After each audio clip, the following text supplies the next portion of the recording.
na ako si Kuya. Ha?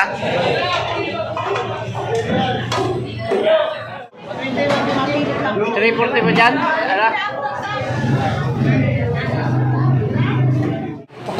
Pakiano na pagawa na? Hindi, mga upat. Patundang ko nun. Yan ang amusal ni Hilario. Good morning, good morning. Yan po yung amusal ni Hilario. Yan. Nilagang talong at nilagang itlog and then pritong labahita or indangan. Yan guys, luluto muna natin to. Good morning guys. Yan, magluluto na naman tayo ngayon. Ang menu natin sa araw na ito guys ay ayan, kalamansi. Kinalamansi ang torsilyo. Ayan, ayan lang gagamitin natin na torsilyo or barakuda yan paglaki.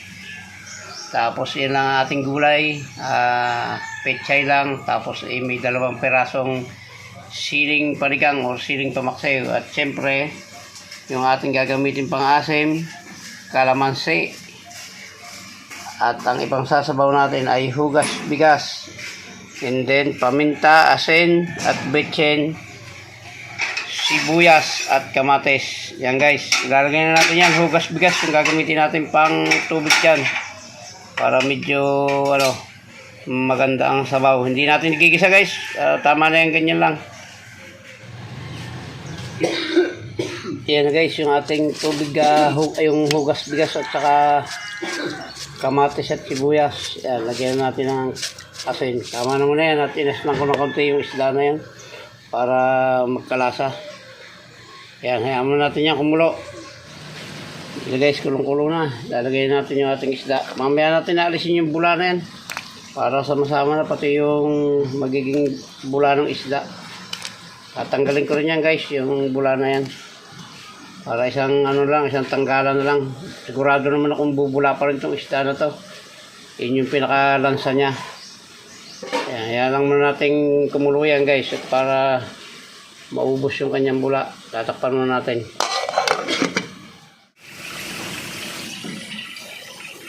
Yun guys, bubuksan natin. Yun Kaya misana na yan, tatanggalan natin guys ng bula yan. Iyan guys, maya nyan lalagyan na natin yung ating pechay at titikman natin ng alat niya kung okay na. Pechay at betchay na lang guys, wala pa yan. Malapit ito guys. Lalagyan natin ng betchay at atin titikman yung alat pati, yung ayos na. Bago natin lagay yung pechay, maya kaunti na ko lang alat. Yeah, okay na. Asim na lang. Yun ang kauli-uli natin ilalagay, yung apang asim. Pagkatapos ng gulay, palalambutin lang natin ng kaunti. Tapos ibubuhos na natin ilalagay na natin yung ating pechay. Guys, ilalagay na natin yung ating pechay. Napakarami. Pagkalagay natin yan, tatakpan natin para bumabayan. Napakarami pa na ng gulay na ito.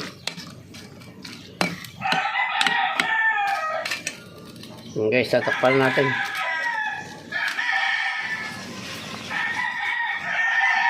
Yan guys, pwede na yan. Kulong-kulong na yung ating sabaw.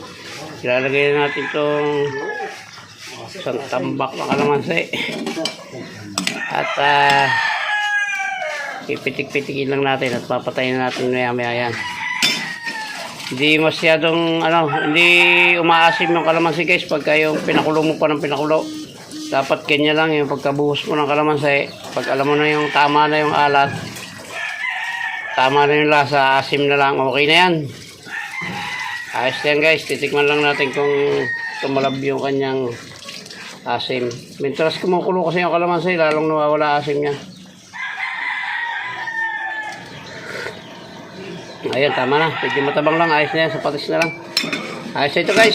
Yan, muli po ay maraming salamat po sa inyo. Sa lahat po ng sumama sa pagluluto na ito ng kinalamansiang torsilyo or barakuda. Muli po ay maraming salamat at hanggang dito na lang po yung vlog natin na ito. Mabuhay po kayo at mabuhay tayong lahat. Salamat po. Babay na po. I love you all.